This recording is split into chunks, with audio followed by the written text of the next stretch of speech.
Assalamualaikum warahmatullahi wabarakatuh. Perkenalkan, saya Kalisya Novantia Ramadhani atau panggil aja Alis. Di sini aku akan ngejelasin salah satu materi yang dipelajari pada mata kuliah ilmu psikologi, yaitu tentang berpikir atau thinking. Mari kita simak. Sebelumnya, berpikir itu apa sih? Jadi sebelumnya, berpikir itu adalah sebuah proses yang melibatkan beberapa manipulasi pengetahuan dalam kognitif, dan berpikir juga diarahkan untuk memecahkan sebuah masalah atau mencari sebuah solusi. Di dalam berpikir juga ada tahapan-tahapan perkembangannya. Apa saja? Yang pertama, tahap sensori motor. Tahap ini terjadi pada usia 0-2 tahun, membangun suatu pemahaman tentang dunia dengan mengkoordinasikan pengalaman-pengalaman sensor seperti melihat dan mendengar menggunakan motorik fisik. Yang kedua, tahap praoperasional terjadi pada usia 2-7 tahun. Pemikiran simbolis melampaui hubungan antara pemikiran, informasi, tindakan fisik, seperti anak-anak yang menggambarkan dunia dengan kata-kata atau gambar. Yang ketiga, tahap praoperasional konkret terjadi pada usia 7-11 tahun.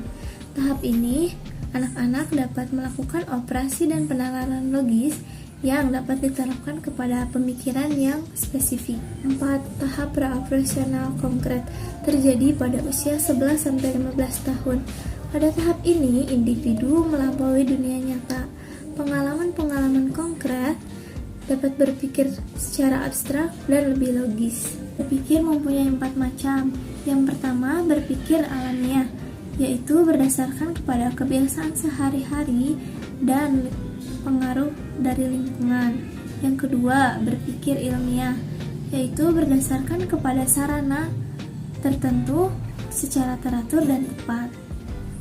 Yang ketiga, berpikir autistik, yaitu suatu proses berpikir yang mempunyai makna pribadi, contohnya seperti mimpi.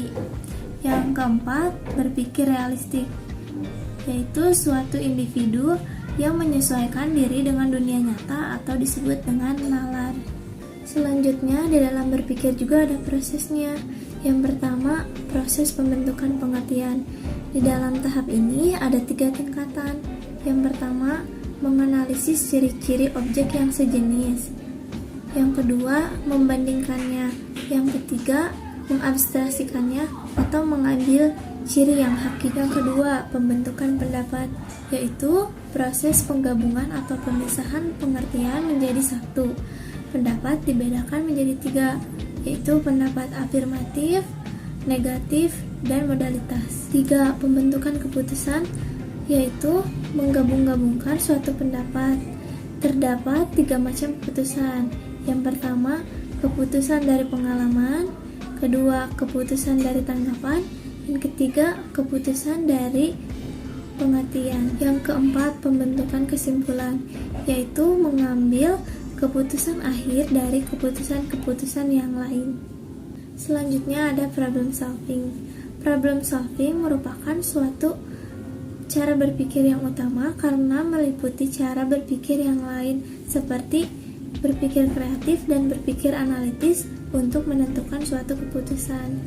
Yang pertama, berpikir kreatif, yaitu berpikir yang memberikan perspektif baru sehingga ide-ide yang baru muncul. Yang kedua, berpikir analitis, yaitu berpikir menggunakan tahapan yang memberikan pernyataan sehingga dapat memutuskan menggunakan logika. Kedua cara ini saling melengkapi dalam konteksnya. Berpikir kreatif perlu dalam memecahkan masalah, tetapi berpikir analitis juga perlu untuk menentukan mana yang terbaik di antara pikiran kreatif kita. Dapat diambil kesimpulan bahwa berpikir adalah perkembangan ide dan konsep dalam diri seseorang. Berkembangnya ide dan konsep itu melalui banyak proses. Seringkali proses berpikir tidak kita sadari, dan itu juga hanya lewat begitu saja. Setelah melewati proses yang panjang, kita dapat menemukan sebuah problem solving atau pemecahan masalah. Sekian materi yang dapat saya sampaikan. Mohon maaf bila banyak kekurangan. Wassalamualaikum warahmatullahi wabarakatuh.